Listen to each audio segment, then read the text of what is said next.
지금은 드론으로 살포해도 될 만큼, 점적 관주를 해도 막히지 않을 만큼 완전히 제형이 바뀌었습니다. 이게 자동으로, 얘들이 자동으로 나가서 사람 손으로 담아야 될 걸 자동으로 쟤들이 다 로봇가 혼자 이렇게 담아주는 거예요. 아까 모두싹 S 입자 말씀드렸죠? 농약이 아닌 유기농으로 토양을 소독한다. 토양을 살균한다. 연작장애균을 해결한다. 그걸 하는 것은 일종의 도전입니다. 그러니까 또 농약은 토양 살균을 하면 유익균까지 죽여버리잖아요. 그러니까 다시 또 그 토양 소독을 한 다음에 일정 기간 휴경을 해야 되고 다시 유해 미생물을 살리기 위해서 또 투자를 해야 되잖아요. 그렇죠? 유기질도 줘야 되고 미생물도 줘야 되잖아요.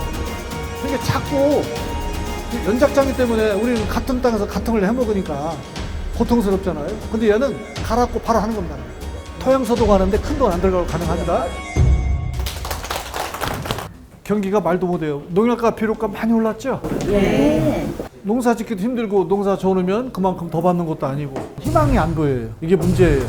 또 겹친 게 있어요. 사람들이 코로나19의 장기화를 겪으면서 안전한 거 아니면 안 먹으려고 그래요. 우리가 삼성이나 LG 텔레비를 사지 중국산 안 사고 싶죠? 브랜드. 그 믿음이 필요한데 지금은 어떤 브랜드냐면은 나는 안전하게 농사 지었다. 안전한 방법으로 농사 지었기 때문에 내 건 믿고 먹으라 하는 거리가 있어야 돼요. 이야기거리가.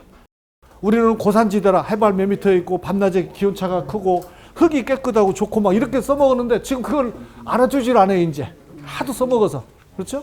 어떤 토양에서든지 내가 과거처럼 하지 않고 나는 공부를 한다.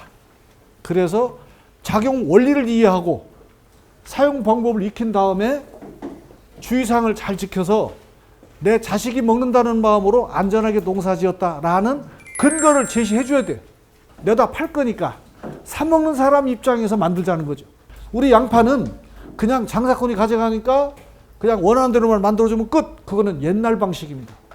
우리 양파를 어떻게 특징 있게 잘 기르고 어떻게 소비자들한테 알려가지고 할 것인가. 여기 오신 분들이 똘똘 뭉쳐가지고 안전하고 아주 명품으로 만들어낸 건강에 유익한, 그러니까 이거는 과일처럼 그냥 상시적으로 그냥 습관적으로 먹어야 된다는 걸로 가는 먹거리를 만들어 보자는 겁니다. 브랜드가 다르다는 특징을 내세우기 위해서는 뭔가 이제 이름 하나를 지키려 하시고요. 기능성 물질이 높아져야 된다는 겁니다. 그 기능성 물질이 높아지려고 하면은 화학비료 질소 위주로 그다음에 농약으로 쉽게 지금처럼 그냥 기계적으로 생산하면 기능성 물질이 높아지진 않습니다. 눈에 보일 정도로 구가 커지거나 깔이 좋아질지는 모르지만 지금 우리가 인정할 수밖에 없는 것처럼 저장성이 떨어지거나 특징적인 걸 말할 수가 없습니다. 양파, 마늘, 대파, 쪽파 같은 파속 작물들은 얘들은 황을 좋아해요. 좋아하는 정도가 미치도록 좋아해요. 그런데 이때 또 중요한 거는 기본적으로 잘 아시지만 칼슘입니다. 칼슘 이용률이 높아져야 됩니다. 잘 아시죠? 칼슘 꼭 필요한 건데 잘 안 들어가죠.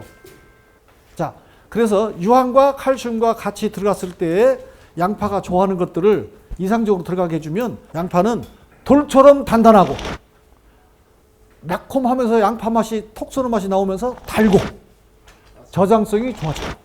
지금 말씀드린 정상적으로 하면 수확할 때 어렵다는 단점이 있습니다. 실뿌리가 어마어마합니다. 한집 양파보다 몇 배 좋고 뿌리가 너무 시다고 좋아요. 그러니까 캐기가 너무 힘들었어요. 이거 봐요. 막 어제 밀어가지고 막 소리 다 부술 정도로. 양파를 조기 수확하면 돈 되죠. 수확 시기가 땡겨져요. 그러면 조기 수확하는데도 품질이 떨어지는 게 아니라 얘는 충분하다는 얘기예요. 수입포의 조밀도가 높아지고, 그렇죠? 그리고 양파 본연의 생리작용을 도와주는 그런 기능들, 영양소들을 이제 말할게요. 모두싹이 저를 끌어다 붙여주는 거예요. 칼슘도 갖다 붙여주고. 토양 속에서 움직이지 않는 인산, 가리 같은 이런 양극화된 덩어리들, 막 연작장 일으킨 얘들이 가지고 자꾸 끌어당겨요. 그래서 유황은 원래 동네 깡패처럼 별 시비를 다 붙어요. 다 끌어당겨, 다 간섭을 합니다. 그걸 이용한 거예요. 근데 모두싹은 일반 황과와 다르게 뭐가 다르죠? NTS라고 명명한 뭐가 다르죠? 미생물의 대사물질을 쓰잖아요. 우리 양파밭에 흙냄새 나는 거, 흙냄새가 방성균 냄새예요. 토양의 70%의 대부분의 미생물 중 70%는 방성균으로 이루어져 있어요. 그 흙냄새가 방성균 냄새입니다. 근데 방성균 중에서도 스트레프토마이세스는 토양 자정 능력이 아주 뛰어난 천연 항생제입니다.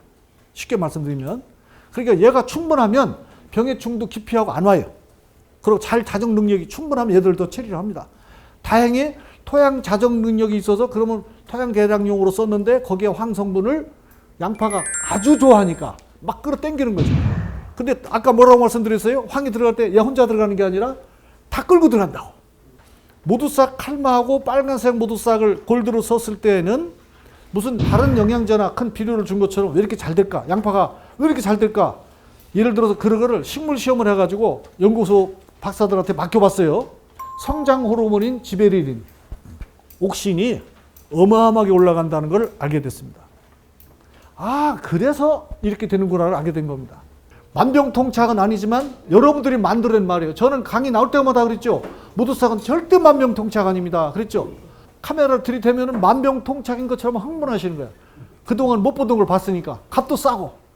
또 그 결과가 고객들한테 반응이 그대로 나오기 때문에 뭐 거짓말을 할 수 없는 거죠. 예. 10년 만에 최고 잘 됐어요. 10년 만에요? 진짜예요. 최고 잘 됐어요. 세포벽이 두꺼워지면서 세포의 조밀도가 높아지니까 병해충 침입이 안 되는 겁니다. 그 많은 비용과 시간을 들여서 세계 과학 잡지에 올린 것은 이제 농약 의존도에서 좀 벗어나 보자. 좀 적게 써보자. 이거죠, 적게. 그 다음에 비용을 줄여보자는 겁니다. 비용. 농사 짓는 사람들한테는 고생을 덜 하면서 수확량을 늘려 돈 벌게 해주고, 소비자는 안전하고 건강에 유익한 고품질 농산물을 먹게 하는데 그 비용이 비싸지 않다라는 거. 여러분들이 쓰고 계신 것들은 그냥 이루어진 게 아니라 저런 과학적 근거가 있다. 이 이야기들을 고스란히 양파에다 담아 드릴 거예요. 나중에 24개 작물에 42개 병해충에 공시 등록돼서 국가가 인정했다는 겁니다. 아무리 개발자가 좋다 하더라도 국가가 인정해야 됩니다. 맹물에 항상 모두싹을 먼저 넣어요. 항상 1번. 나중에 넣지 마시고. 하나 넣으면 영양제 겸 예방제, 2개 넣으면 치료제. 간단하죠. 양파에 흑색성 균핵병과 녹균병, 무름병. 솔직히 양파 이 정도면 해결된 거 아닙니까? 옛날처럼 농약, 무조건 남녀교 농약을 치는 게 아니라 이렇게 유기농으로 하고 있다는 거를 자꾸 만들어 드리고, 그 대신 어쩌다 한두 번 쓰고 효과 없어 그러시지 말고 10일 내지 10일 간격이라는 거 잊지 마세요. 아셨죠? 예. 특히 좋은 것은 병 발생이 적고 양파가 담화가 좀 일정하고요. 그다음에 먹었을 적에 양파가 단단하고 있습니다. 그런 것도 있고 전략성이 좋다. 그런 것이 있고 해서 제가 우리 장목방 요리 인도 기사님 목적은 저만 알고 있기는 너무 것이 아깝거든요. 기술력이나 아니면 최대 기술 여러 가지 부분에서 문화들 다른 노하우가 있어서 잘 하고 있습니다. 모든 사람 많이 쓰십시오. 그럼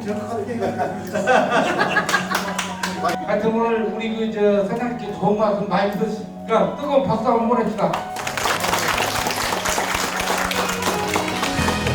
농업이 사람을 죽이고 살리는 아주 중요한 거기 때문에 자부심을 가지시는데, 나한테 사람들의 생명이 달려있다는 걸 생각하신다면 이제 농약 칠 때 한 번쯤 생각해보자고. 그렇죠? 모두